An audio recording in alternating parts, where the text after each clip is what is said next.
Captaincy is about making right decision whether on the field or off the field. इसलिए मैं Country Delight पर भरोसा करता हूँ। They deliver 100% pure buffalo milk to my doorstep by 7 AM।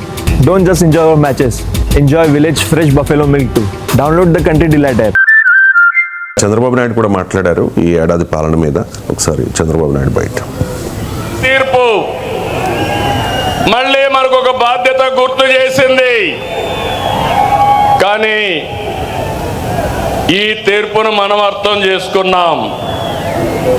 ఓడిపోయిన party ఇప్పటికీ అర్థం చేసుకోలేదు, అర్థం చేసుకోదు కూడా. అధికారం కోసం పుట్టిన పార్టీ కాదు తెలుగుదేశం పార్టీ. ప్రజల జీవితాల్లో మార్చడానికి, మార్పు తేవడానికి పుట్టిన పార్టీ తెలుగుదేశం పార్టీ.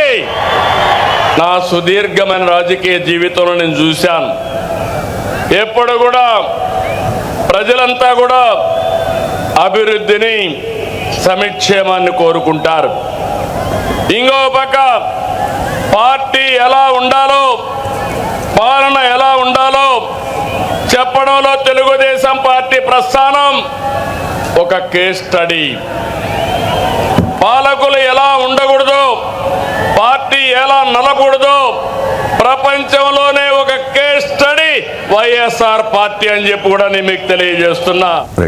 చంద్రబాబు నాయుడు అంటే ఇప్పుడు రాజకీయ క్లిషేలు, ఇప్పుడు పవన్ కళ్యాణ్ ట్వీట్లో కానీ చంద్రబాబు నాయుడు మాటల్లో కానీ పొలిటికల్ రెటోరిక్ అంటారు. అంటే కొన్ని క్లిషేలు, అట్రాక్టివ్ పదాలతో మాట్లాడుతుంటారు. కానీ ప్రజలు అంచనా వేసేటప్పుడు వారి జీవితాల్లో ఏం జరుగుతుందన్న దాంతో అంచనా వేస్తారు. ఎవరైనా చంద్రబాబు నాయుడు అయినా, పవన్ కళ్యాణ్ అయినా, జగన్ ముఖ్యమంత్రి ఉన్నా, కేసీఆర్ ఉన్నా, రేవంత్ ఉన్నా ఇలాగే ఉపన్యాసాలు ఇస్తారు. కానీ ప్రజలు ఉపన్యాసాలతో రియాక్ట్ కారు.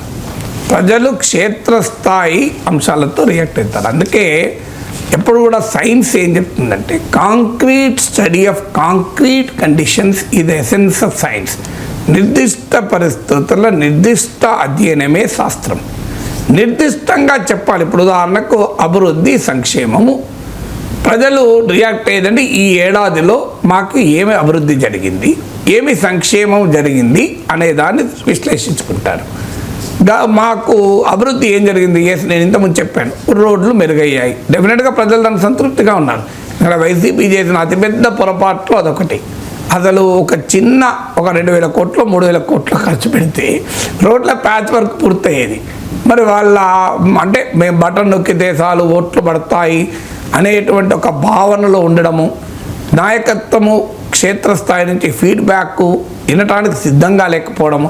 రాజకీయ పార్టీలు కూడా ఎట్లా తయారయ్యాయంటే క్షేత్రస్థాయిలో కార్యకర్తల మాటలు నాయకులు వినరు, నాయకుల మాటలు వినరు, అధినాయకుడికి కార్యకర్తలకు మధ్య గ్యాపు. సో ఎవరు ఒకరికొరు వినరు. సో మీకు ఒక జనసేన నాయకురాలు, గుంటూరు జిల్లా నాయకురాలు ఈ మధ్య మా ఇంటికి వచ్చినప్పుడు చెప్తున్నారు, నేను పవన్ కళ్యాణ్తో 20 ఏళ్ళుగా తిరుగుతున్న, పార్టీ పెట్టినప్పటి నుంచి 2000 ఈవెన్ ప్రజారాజ్యంలో కూడా యాక్టివ్గా ఉన్నానండి. అన్ఫార్చునేట్లీ అప్పుడు మాకు ఈ వీరనారీలతో పవన్ కళ్యాణ్కు మాట్లాడే అవకాశం కూడా ఉండేది మాకు. ఎప్పుడైతే అధికారంలోకి వచ్చాడో మేము వీరనారీలను ఉపన్యాసాలు వినడమే తప్ప వీరనారిని పిలిచి, ఒక సగటు వీరనారిని పిలిచి మేము మాట్లాడే అవకాశం మాకు కోల్పోయాం సార్ అంటున్నారు. సో అందువల్ల మీకు ఫీడ్బ్యాక్ అనేది లేకుండా పోతుంది. దాంతో రాజకీయ నాయకులు ఇలా పెద్ద పెద్ద ఉపన్యాసాలు ఇస్తున్నారు. వాళ్ళ కింద కుర్చీ కదిలేంత వరకు కూడా వాళ్ళు గుర్తించరు. ఇప్పుడు జగన్ జరిగింది అదే, కేసీఆర్ జరిగింది అదే కదా. నాలాంటి విశ్లేషకులు మాట్లాడితే నా మీద దాడి చేయడానికి పనికొస్తారు తప్ప ఈయన చెప్పే దాంట్లో నిజముందా, మరి నిజముంటే మనం కూడా విశ్లేషించుకుందాం, సరి చేసుకుందాం, మార్చుకుందాం అనే ఆలోచన అస్సలు ఉండదు. సో మాకు ఎవడు అన్ని రుచించే మాటలే చెప్పాలి, స్తుతించే మాటలే చెప్పాలి అని. సో ఇది కోరుకున్న తర్వాత నాయకులకు ఫీడ్బ్యాక్ ఎక్కడికి వస్తుంది చెప్పండి. ఇక వాళ్ళను మద్దతు ఇచ్చే వాళ్ళ సైన్యము అదొక పిచ్చి సైన్యము. ఎవడు నిజం చెప్తే వాడిని అటాక్ చేయడము, తిట్టడము. వాడిని ఇప్పుడు జగన్ మనుషులు టీడీపీ పేటీఎం అని, టీడీపీ మనుషులు జగన్ పేటీఎం అని ఈ గోల తప్ప పెద్ద నష్టం ఏం చేస్తున్నారంటే చాలా పార్టీలకు వాళ్ళ అనుకూల మీడియానే నష్టం చేస్తుంది. మీకు తెలుగుదేశం పార్టీ 2019లో ఓడిపోయటానికి ఆ 2 పత్రికలు, ఆ 2 టీవీ ఛానల్ అంటారు చూడు, వాళ్ళు క్రియేట్ చేసిన ఒక భ్రమల సౌధం. జగన్మోహన్ రెడ్డి ఓడిపోవడానికి కారణం ఆయన సొంత మీడియా ఇచ్చే ఫీడ్బ్యాక్. మీరు ఎన్నికలు అయ్యాక ఫలితాలు వచ్చే లోపు, కౌంటింగ్ అయ్యే లోపు కూడా మీరు అడగండి సాక్షి మీడియా ఏం చెప్పిందో. ఇచ్చిన సర్వేలో 120 సీట్ల కన్నా తక్కువ రావని చెప్పారు. సో ఏమైంది అంటే సొంత మీడియా, అనుకూల మీడియా, ఇక అనుకూల సోషల్ మీడియానే పెద్ద శత్రువులు నిజంగా చెప్పాలంటే. ఎందుకంటే వాళ్ళొక్క అంత భ్రమలే క్రియేట్ చేస్తారు, ఏది జరగలేదన్నట్టు క్రియేట్ చేస్తారు. అందుకే రాజకీయ నాయకులు ఇలా ఉపన్యాసాలు ఇచ్చుకుంటూ వెళ్ళిపోతారు, కింద కదిలేంత వరకు అర్థం చేసుకోరు. అది జగన్కు జరిగింది, కేసీఆర్ జరిగింది, 2019లో చంద్రబాబు కూడా జరిగింది. దిస్ ఈజ్ ఎవరికైనా జరుగుతుంది, మీరు చూడండి. ఇప్పుడు కూడా ఏంటంటే ఇప్పుడు నిర్దిష్టంగా చంద్రబాబు చెప్పిన దాంట్లోనైనా జగన్ మీకు పవన్ కళ్యాణ్ ట్వీట్లో కానీ ఇంకో ఈ అభివృద్ధి మీ జీవితాల్లో జరిగిందా లేదా అడగండి. ఇప్పుడు మీకు మా వల్ల ఈ ప్రయోజనం జరిగిందా లేదా అని అడిగితే జీవితాల్లో ప్రయోజనం జరిగితే ప్రజలు నమ్ముకుంటారండి. ఇప్పటికీ రాజశేఖర్ రెడ్డి ఎందుకు గుర్తు చేస్తారు? వాళ్ళకు ఆరోగ్యశ్రీ, ఇంట్లో ఒక ఆరోగ్యశ్రీ ఆపరేషన్ జరిగి ఉంటుంది, ఓ బిడ్డకు ఫీ రీయింబర్స్మెంట్ కట్టుంటారు, ఇలా ఒక ఉచిత విద్యుత్ ద్వారా లాభం పొందుంటారు. అందుకే ఇప్పటికీ రాజశేఖర్ రెడ్డి గుర్తుపెట్టుకుంటున్నారు. ఇప్పటికీ కూడా ఐటీ రంగంలో పనిచేసే ఉద్యోగులు, మధ్యతరగతి కుటుంబీకులు చంద్రబాబు నాయుడు పట్ల గౌరవం ఏంటి? చంద్రబాబు నాయుడు టైంలో ఐటీ డెవలప్ కావడం వల్ల వాళ్ళ బిడ్డలకు ఉద్యోగాలు వచ్చాయి, అమెరికాలో ఉన్నారు. ఇప్పటికీ they are grateful to Chandrababu Naidu కదా. ఈవెన్ మిడిల్ క్లాస్ ఫ్యామిలీస్ అందరిలో మీరు చూడండి, అమెరికాలో ఇక్కడున్న కులాలకు అతీతంగా, ప్రాంతాలకు అతీతంగా, ఈవెన్ తెలుగుదేశం ఓటర్లకు కాని వారికి కూడా చంద్రబాబు నాయుడు అంటే ఆ గౌరవం ఉంటుంది. ఎందుకంటే because they benefited from him కదా. సో మీకు నేను చంద్రబాబు నాయుడు ఉదాహరణ చెప్పాను, రాజశేఖర్ ఉదాహరణ చెప్పి, ఇక్కడ తేడా ఏమీ లేకుండా. సో అందువల్ల ప్రజల జీవితాల్లో కూటమి చేయాల్సిన పని ఏంటంటే ఈ రాజకీయపరమైన క్లిషేస్, ఉపన్యాసాలు, ఈ వికసిత ఆంధ్రప్రదేశ్లు ఇవన్నీ ఇదివరకే చంద్రబాబు నాయుడు ముంచాయి. ఈ విజన్ 2020 అంటే 2020లో ఆయన అధికారంలో లేకుండా చేసింది. సో విజన్లు బాగానే ఉంటాయి, అల్టిమేట్గా ప్రజలు 2047లో చంద్రబాబు నాయుడు మమ్మల్ని అద్భుతంగా మారుస్తాడు, పవన్ కళ్యాణ్ మారుస్తాడని ఓట్లేరు. ప్రజలు 2025 ఆధారంగా ఓట్లేస్తారు, 26 ఆధారంగా ఓటేస్తారు, 27, 28 ఆధారంగా ఓటేస్తారు. నాయకులేమో 2047లో తిరుగుతూ ఉంటారు. 2040 ఇదో గతంలో విజన్ 2020 ఇలాగే దెబ్బతీసింది. సో ఈ రకమైనటువంటి గ్రాండ్ విజన్లలో ప్రజల్ని కళల్లో, భ్రమల్లో ఉంచి మేము భ్రమల్లో ఉంటామంటే లాభం లేదు.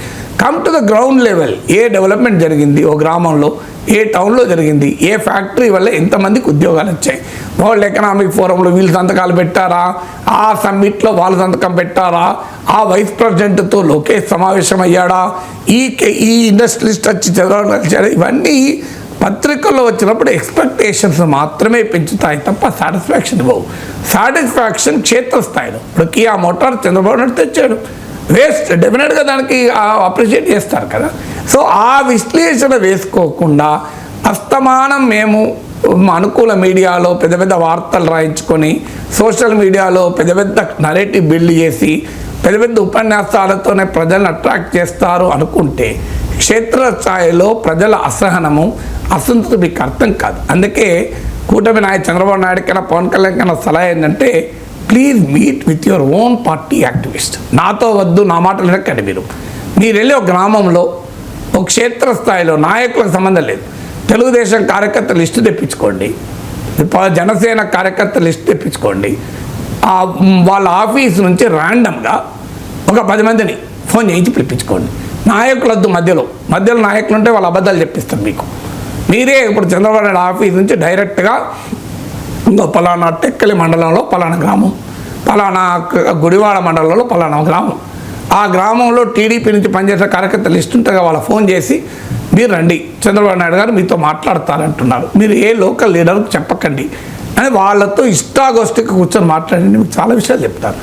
నేను చెప్పే ప్రతి విషయము చెప్తాను, మీకు అనుమానమే లేదు. నేను చెప్పే ప్రతి విషయం వాళ్ళు చెప్తాను. నేను చెప్పింది ఒక్క నాయకుడు కూడా ఖండించినా ఐఎమ్ రెడీ ఫర్ ఎనీథింగ్.